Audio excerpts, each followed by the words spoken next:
তোমার কথাটার ভেতরে শিক্ষার কথাটা এসে যাচ্ছে, সেইখানে একটা বিরাট গহ্বর তৈরি হয়েছে। আসলে এটা নিয়ে লুকোছাপা করে লাভ নেই। কিন্তু আমাদের বাঙালিদের সব থেকে গোটা পৃথিবীতে মানে দেশের মধ্যেও বাঙালিদের একটা খুব উঁচু জায়গা ছিল, যে বাঙালিকে শিক্ষার জায়গা থেকে অন্য সমস্ত স্টেটের লোকেরা কিন্তু খুব সমীহ করত।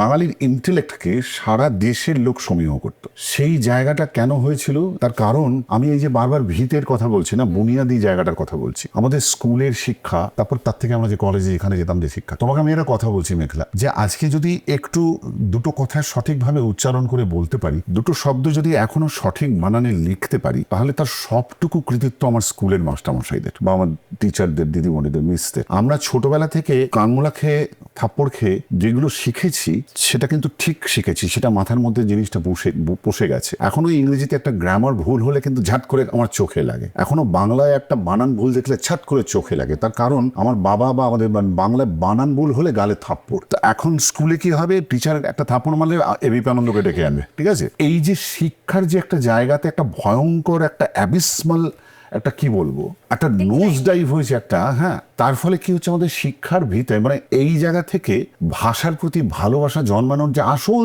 জায়গাগুলো যেটা স্কুল লেভেল থেকে তৈরি হয়, সেটা কমপ্লিটলি নষ্ট হয়ে গেছে। নতুন নতুন মজার আড্ডার জন্য সাবস্ক্রাইব করুন লেটস টক উইথ মেঘলা।